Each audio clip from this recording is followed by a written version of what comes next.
What's good, fam? Thanks for joining me again for another GoatFormat video. So today I have the top 8 match between myself and GeistD at the World Championship LCQ. Before I do start this match, big thanks to anybody that saw my video yesterday. If you're still looking for my top 8 deck list, you can go over to my channel or to your subscriptions, and in the community tab you should be able to see my top 8 list. I posted it there for everybody to see and comment on, so guys, go ahead and do that. Also, if you want to see my top 16 match, you could wait until the end of the video. If you see this on the day that it came out, you could wait till the end of the video and you'll have the link to it right there. It's just going to pop up, or I'll just link in the description below that video so you guys can check it out. Also, ladies and gentlemen, I'm hoping to get to 1,000 subscribers by the end of December. So I'm on the grind for that. Subscribe, ladies and gentlemen, subscribe to this channel, like this video, share this video with your friends. Yeah, and let's just hop right into this. Let's not waste any more time. So if I'm not mistaken, GeistD actually wins the rock paper scissors. Yeah, so GeistD is gonna win the rock paper scissors. Let me put the audio on for this. So opening hands are Magician of Faith, Jar of Greed, Blackluster Soldier, a Gravekeeper Spy, and Graceful Charity. My hand is Nobleman Cross Out, Spy, Solemn Judgment, Tsukiyomi, and Jar of Greed. 6th card for GeistD is Chaos Sorcerer. I think he just sets Jar of Greed and Spy and just passes over. There's obviously no reason to activate the Graceful Charity. So I draw, and I draw into the Kochi. At this moment, I just slop Nobleman down on the board.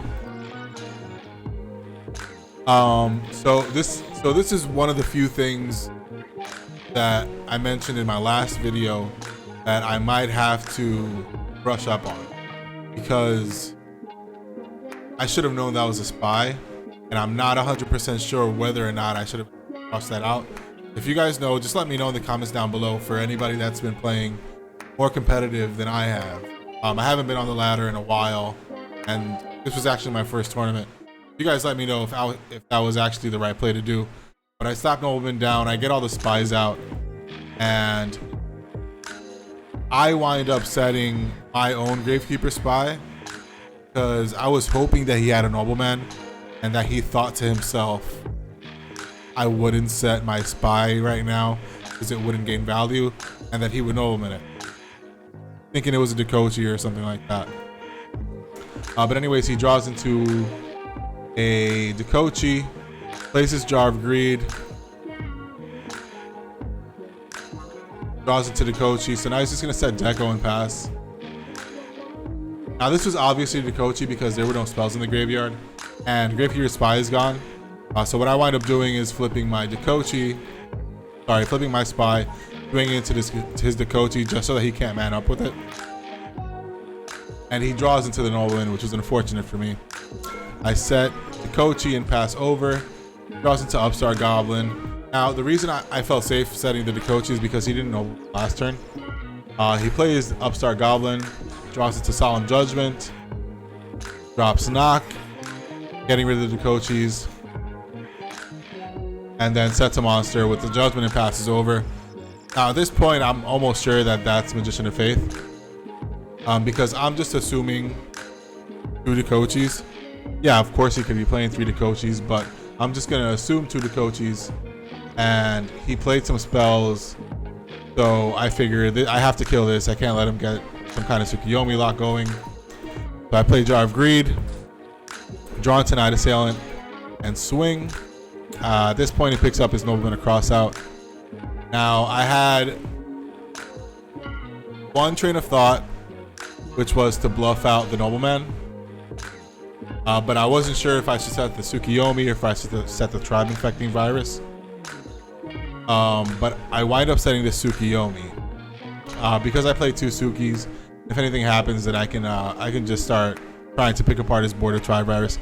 The reason that I was thinking about setting the Tribe Virus is because I play a bunch of flip monsters, so I still had Mask of Darkness left in my deck, and I still had obviously the Night Assailant in my hand, and I had Magician of Fates in my deck.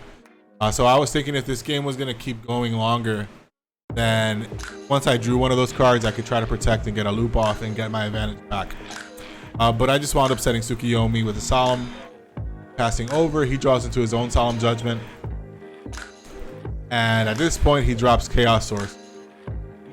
So I could have held on to my Solemn, tried to pick it apart with the Tri-Virus, which is probably what I should have done. But I don't know why I didn't see that. I was pretty nervous. Again, this was my first like real competitive GoatFormat games. I think I just jumped the gun there, played the Solemn Judgment. Hindsight, I should have just kept the Judgment down and then dropped Tribe Infecting Virus. That would have kept me with 2 Solemns and my Tri-Virus. He has a Solemn in his hand, so I mean, I could have tried to pick his life apart. But I missed up there. I activated the Solemn Judgment. He lets that go through. Now he plays Graceful Charity, and I Solemn this too. Now this time, I figured this was a good reason to Solemn Judgment. He didn't have another light in his graveyard. He did have a Nobleman, but I figured if his hand was live, he wouldn't need to dig in for anything. Unless he just drew the Sinister Serpent, but he didn't, right? So I figured if I Solemn this, I could try to slow him down. And I could try to gain my advantage back somehow. But he had his own Solemn Judgment. Flips that right away. Draws it to Double Faith and a Tsukiyomi. And then drops BLS and drops Knock. And that was the end of game 1. I really couldn't do anything there. But anyways, game 2. And my opening hand is Snatch, Upstart, Dekochi, Tri-Virus, Night Assailant, and Knock. His opening hand is Dekochi, Spy, Tsukiyomi, Knock, and BLS. I play the Upstart Goblin, draw into Duo. I drop that right away. And I get lucky and hit the Nobleman, right? Gets rid of Tsukiyomi. I feel safe setting my Dekochi. Pass over, and he draws into Knock. So he slaps that on the board. The Kochis are gone. He has one in his hand. It was obviously had one in his hand because he banished one. Sets Gravekeeper Spy and passes. I draw into Tsukiyomi. Drop Knock. And then I think I set Night Assailant here and pass over. He draws into Snatch, sets his Dekochi. That's the Snatch as well, passes over. I draw Mind Control. So I could have Mind Controlled here, but I already had a Night Assailant and the Tsukiyomi. So I figured I could try to push for advantage here. I swing in for 11, eats it. And then I do this for a few more turns because he doesn't do anything. Alright, so let's just skip through this. His Wing Blast passes over. I draw into BLS.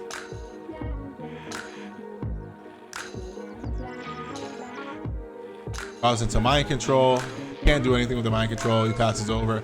I draw Thunder Dragon. So I activate the Thunder Dragon. Okay, so play the Graceful Charity. I draw Breaker, Sangan, and Sword. So guys, you need to chill out and calm down when you're in such a high stakes Yu-Gi-Oh game, or when you have to make a decision that's really important in general. Chill out, and I'm gonna tell you why, or I'm gonna show you why rather. So you would think you Graceful Charity, you're just gonna chuck your Thunder Dragons. So I discard Thunder Dragon, and then I wait about 7, maybe even 10 seconds here. I waited a while, and then I realized that I had game if I just discard my darks. So I pick it back up, discard Tsukiyomi and Sangan, and I drop Breaker. Now at this point I haven't seen Book of Moon, and most people are cutting Book of Moons or just playing one Book of Moon now. So I figured I'd be safe. So anyways, I drop Breaker, break the Snatch, chuck the Light, and then I drop both Sork and BLS, and that's the end of game 2. So game 3 rolls around.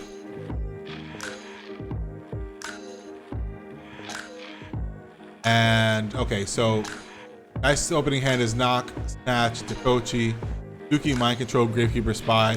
It honestly looks like we've drawn Kochi and Spy every single game. But anyways, he's gonna set Spy and pass. I draw into Jar of Greed. I play pot. I'm thinking I got this because I got Pot of Greed off, right? And he didn't do much. That doesn't mean he doesn't have a good hand though. So I set my own Spy. I set Jar of Greed, pass over. He draws Jar, flips Spy. Drops his Sook, drops Knock. Gets rid of my Spies and his third Spy. And swings in for 23.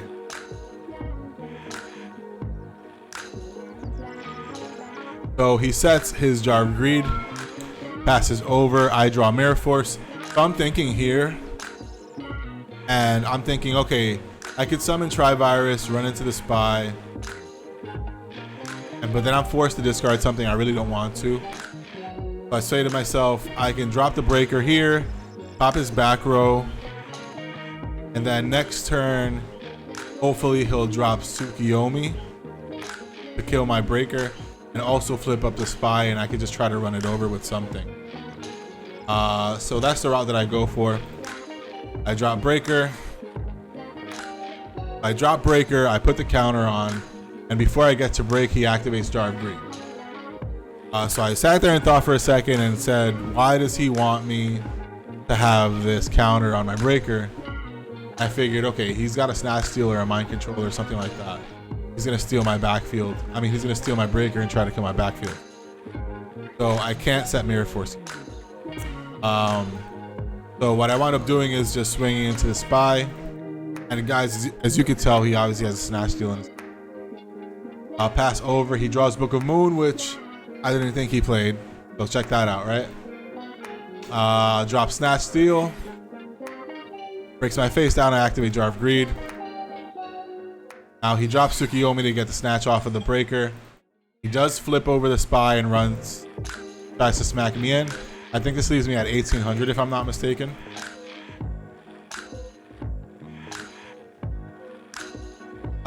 Now he sets his Book of Moon and passes. I draw into Mind Control. So at this point, I just drop Tri-Virus, chuck the Light, call Caster, and wipe his board off. Swing in for 16. And I could just set the Mirror Force and pass, but I'm afraid of Breaker. I'm afraid of MST. I don't know if he sided in Dust Tornadoes. That's a Regeki break. He's just going to pick the Mirror Force off. So I wind up setting both cards. And pass over. He draws into Solemn Judgment. Plays Graceful Charity. I don't have anything to stop that. He draws into Mirror Force, Magician of Faith, and Heavy Storm. Gets rid of Faith and Kochi. Now he summons Tsukiyomi. And he swings in, and I let that go through because I'm hoping that I could set to Kochi next turn, and then whatever else he drops after that, I can Mirror Force to protect the Kochi. And I have the Tsukiyomi, so I can go for some kind of lock and try to get some kind of advantage out of this again. He sets Solemn Judgment, passes over. I draw Upstart Goblin, which I really didn't want to draw. I was happy that I got a draw card, but I didn't want to give him the 1,000 life points. But activate Upstart, draw into another Upstart, play the Upstart, get myself a Thunder Dragon, and I set to Kochi and pass over after discarding Thunder Dragon. Now, I'm not 100% sure here if I should have just summoned Sork, but I wind up passing. I probably just should have set Tsukiyomi because we're playing the mirror match, so, and I'm siding into Mind Control. But I should be assuming that he's siding into Mind Control also. And if I set Tsuki and he Mind Controls, he can't do anything with it. But I set to Kochi, he plays the Mind Control, draws into a Chaos Sorcerer, and you guys see the Heavy Storm in his hand. So that was a huge misplay on my part. Obviously, I can't stop this. I knew it was the end for me here. He drops Sork, and that's the end of the game. So yeah, so listen, huge thanks to Geist for playing me here. I hope that I get to play him afterwards in another tournament. And I hope I beat him. But yeah, that was that, and I was really excited about the tournament. I'm happy I got the top 8 for whatever that, whatever that means.